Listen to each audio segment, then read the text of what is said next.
આજે ભવાની માતા રે મારી માવડી રે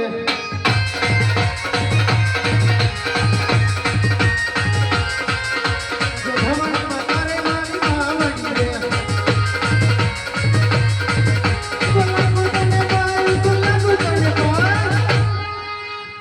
આજે ભવાની માતા રે મારી માવડી રે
राजा न बोलावे मर्दनी आवजो रे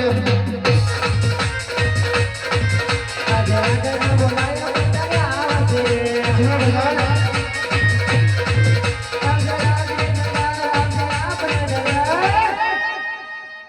राजा न बोलावे मर्दनी आवजो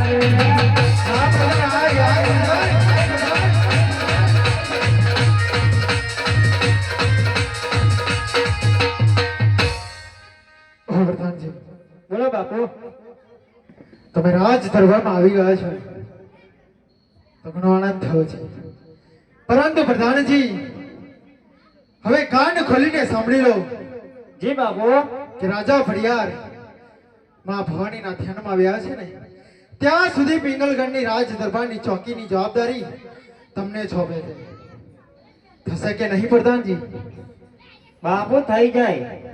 તો પ્રધાનજી અંદરનો માણસ બહાર નહીં ને બહારનો માણસ અંદર નહીં.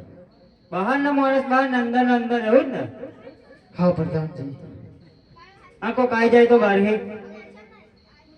તો પ્રધાનજી રાજ દરબારની ચોક તમને સોંપી છે ને? જી બાપુ.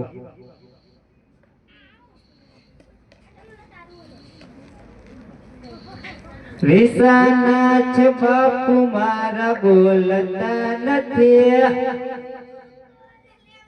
બોલવાની ચમ બાપુ બાધા લીધે. ઓ પ્રધાનજી જી બાપુ. તમને રાજ દરબારની ચોકી કરવાની કહે છે, ગીતો ગાવાના નથી ગયા. બાપુ એકલો એકલો શું કર્યું? આ તો મેં કીધું બાપુ થોડા મૂડમાં લાવી દો એમ.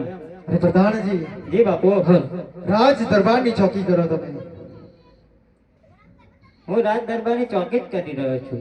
તો હવે ફરી ગીત ના ગાતા. હા.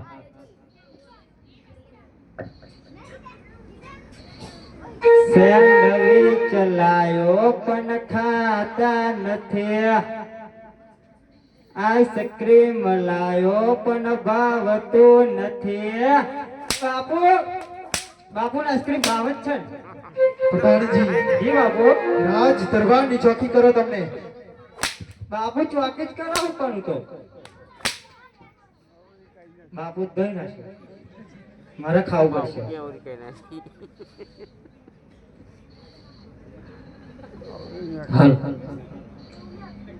હે ગોર આયા રે ગોર આયા.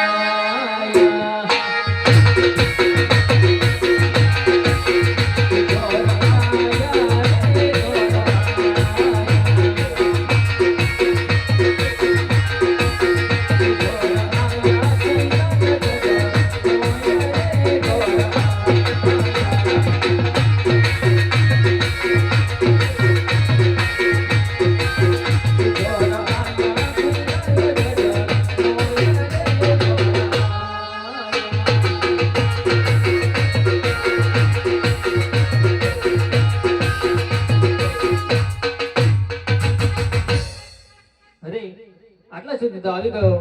સામે કોઈ માણસ દેખાય છે, તેને હું પૂછી જોઉં. ઓ ભાઈ, ઓ ભાઈ. બોલાવ ભાઈ. શું કહો? કોણ છો તમે? માણસ. શું ધંધો કરો છો? ખમણ વેચો રસ્સા વાળા ખાવા હે? ના. બીજો શું ધંધો કરો છો? પ્રધાનજી તો પ્રધાનજી રાતના ચોકી ફેરા કરું. પ્રધાનજી છો? હા. તો પ્રધાનજી આ કયો નગર છે અને કોણ રાજા રાજ કરે છે તે મને જણાવો. હું તો ખાલી નોકરી જ કરાવું. આપણે બધું પૂછતા જ નહીં. કોઈ કયું નગર ને કયું રાજ ખબર નહીં આપણે. એવું? હા. તો તમારા મહારાજાને પૂછી જુઓ. પૂછી જવું બાપુ. હા. અરે બાપુ. ઓ પ્રધાનજી આ કયું નગર ને કોણ રાજા રાજ કરે? તો પ્રધાનજી તમે અત્યારે સુધી રાજ દરબારની ચોકી કયા કરો છો? આપણા રાજ દરબારમાં. તો રાજ દરબારનું નામ નથી તમને ખબર? પિંગલગઢ નગરી. તો કેમ વારંવાર પૂછવા આવો છો? પણ બાપુ તમારું નામ નહીં ખબર. તમારું નામ જ નહીં ખબર.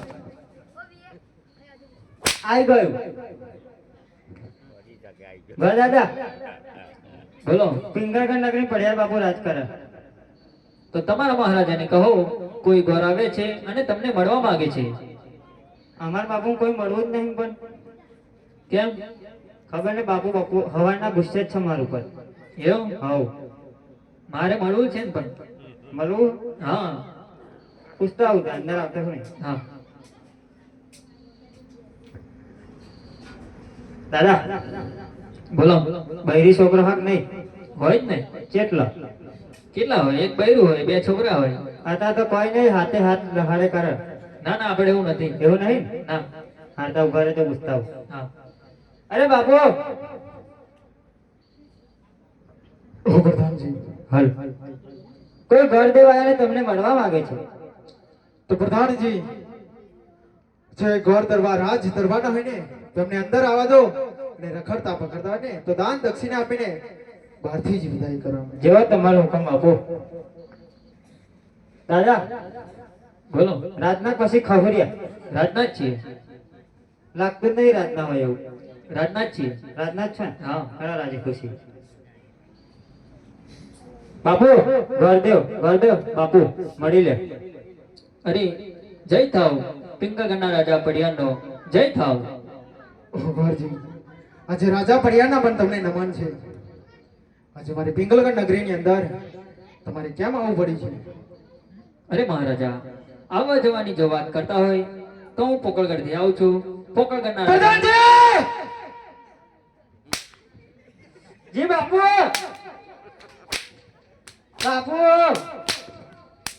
બાપુ ખબર પડી ગઈ. નેકળા. શું કીધું બાપુ? શું કહ્યું બાપુ?